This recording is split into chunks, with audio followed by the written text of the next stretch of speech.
More than 700,000 people die by suicide every year.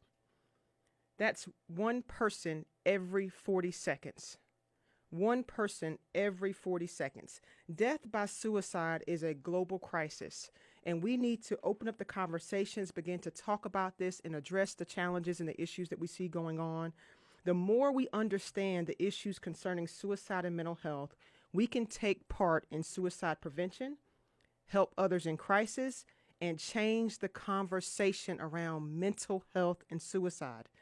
On part one, so if you guys are just tuning in, if you missed part one, please go back to tracyaustin.com or download the Mental Fitness Matters podcast. Make sure you go back to part one where we focused on risk factors, warning signs, and we even talked about how our brain plays a big role in our thought process and decision making. And thanks to cutting edge technology and brain imaging, we can now see underactive, overactive areas of the brain that can be leading people, making them more susceptible to death by suicide. So make sure you go back and check out part one. On today's show, I want to focus on, now that we know the warning signs, now that we know the risk factors, what can we do to begin to remove the stigma and open up the conversation around mental health and stop suicide? We have a long way to go, but we have come a long way. Over the last few years, we are seeing more conversations, more headlines around mental health, self-care, stress, burnout, anxiety. And I truly believe, especially within this last few months, that athletes and celebrities are opening up more about their mental health. They're saying no and setting boundaries. They're even partnering now with mental health companies. And this is going to help push the conversations forward and bring forth resources for better access to care and better treatment options as it comes to people's mental health. Recently, Venus Williams, she announced her partnership with BetterHelp and the Women's Tennis Association to provide $2 million towards free therapy. This initiative will help fund 1 month of free therapy offered through BetterHelp services. Venus was quoted saying, "The challenge of taking care of our mental health through the ups and downs of life is something that all of us, no matter our background, can relate to." And as you all may know, I don't know if you guys tuned into the Olympics, but there has been an increase in focus on mental health and therapy in the world of tennis recently. Naomi Osaka, she began speaking out more about her struggles with depression and anxiety. I think this is huge. This is huge. The more we have people on a larger platform talking about mental health, mental fitness, ways to reduce stress and take care of ourselves, I think it's going to bring forth this conversation and begin to normalize that we're all human, right? We all have things that we're dealing with on a daily basis. So let's open up that conversation, talk about it so that we can begin to prevent suicide. When you think about celebrities and athletes and people on a larger scale talking about this, they're humans just like we are. So that just means no one's exempt from the challenges and the stresses that we're going to face in life. So we have to really come to grips with saying, you know what, let's talk about it. Let's do something and take action. Mental health is slowly getting the attention it deserves. And the question still remains, how to remove the stigma and really start helping people before it's too late. That's where I want to focus on today for part two. What can we do in our own homes, in our communities, in our companies, in our friendships and relationships? What can we do to remove that stigma and start to open up this conversation? Number one, the very first thing that we can do, and one of the barriers for people getting treatment, is shame. The very first thing we need to really start to address is stopping the shame.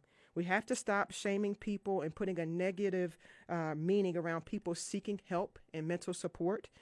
Asking for help, saying no, taking a break, it's okay. A lot of people aren't speaking out, and a lot of people aren't getting the help that they need because of fear, of embarrassment. They're afraid of, if they come out and speak about some of the things that are going on in their personal lives, how's that going to impact their career, their job, their social status, their relationships. And so when people are thinking about looking and seeking for supports, there's fear around that.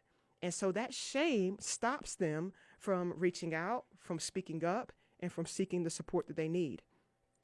And when it comes to shame, people that are struggling in silence, a lot of times intense feelings of shame can lead to anxiety, depression, low self-esteem, eating disorders, post-traumatic stress, excessive anger, feelings of loneliness and emptiness, and the one that we're talking about today, suicide. When we think about all these things piling up, when we think about people that are choosing to take their lives, it's not something that just happens in an instant. There's things going on underneath the surface. There's problems brewing. There's all of these emotions, the anxiety, the fear, the depression. There's mental health things happening underneath the surface that are not being addressed. And even if they are being addressed, they may not be treated in the way that they should be. We talked about that some on part one. People that are getting mental health diagnosis, but their treatment has not been effective. And so people aren't having these conversations, sharing and opening up about this. So shame can be a big cause of suicide. So we want to stop the shame.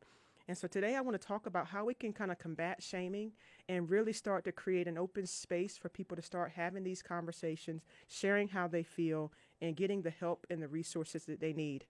The very first thing that we have to do, guys, and that we all have control over is really starting to create a safe place. When I talk about creating safe places, I mean in our homes, in our communities, in our schools, in our workplaces and environments. We want to start to create a safe place. If people don't feel safe, they won't share.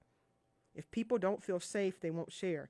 So the first thing we have to do in order to create a safety for people to begin sharing and talking about these things, or normalize the conversations, normalize how we feel, normalizing that we're all human and that it's okay to not be okay, is where we need to start. We all have emotions, good days, bad days, somewhere in between. But if we're not even sure how to recognize how we're feeling, we're not going to know how to talk about or express on a deeper level. One of the first places that you guys have probably heard about sharing feelings or understanding what feelings are, think about when you were in elementary school, when they had those feelings chart, when you had to go through how you feel. When's the last time we've done that? As we get older, sometimes talking about your feelings can look down upon. You're weak. Sign of weakness. Suck it up. Get back out there. We're constantly being pushed and pushed and pushed when we're talking about competing on a higher level or just in your day-to-day. If you have a high-performing job, high-stress job, there's constantly demands that are placed on you. And so if you're not even sure how to acknowledge, number one, how you're feeling, recognizing what you're feeling, how are you supposed to then go forth and express and talk about that? So we have to first stop and pause and recognize that we're all humans. We all have emotions. It's okay to not always feel happy. You're not going to be happy 100% of the time. You're going to be sad and frustrated. You're going to go through emotions, and that's okay. It becomes a challenge when you're staying there. If you're stuck in these places of low points of depression and feeling like you're alone for longer periods of time, those may be indications that you might want to seek further supports. But it's okay to feel. It's okay to acknowledge how you're feeling and not have to be perfect.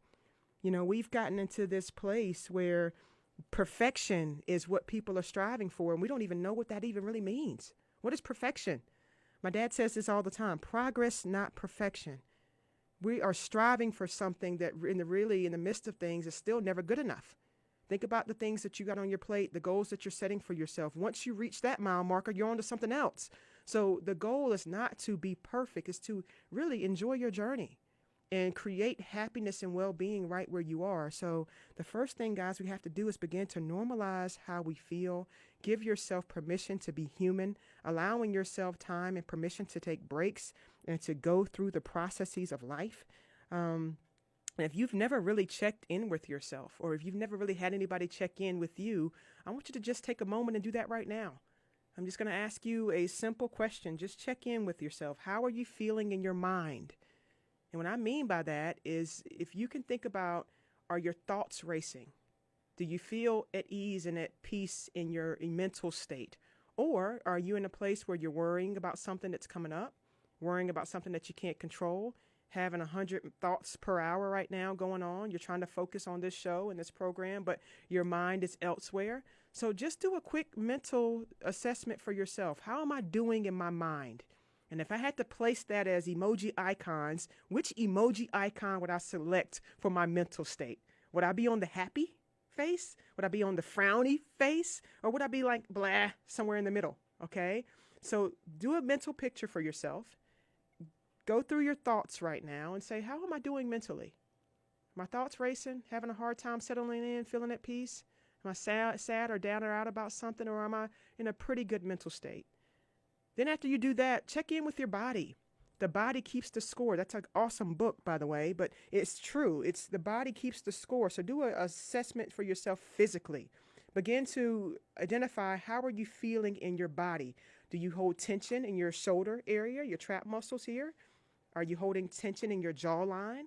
Are you having headaches, tension headaches, anywhere in your body that has pain right now? So just do a scan physically of how are you doing in your body.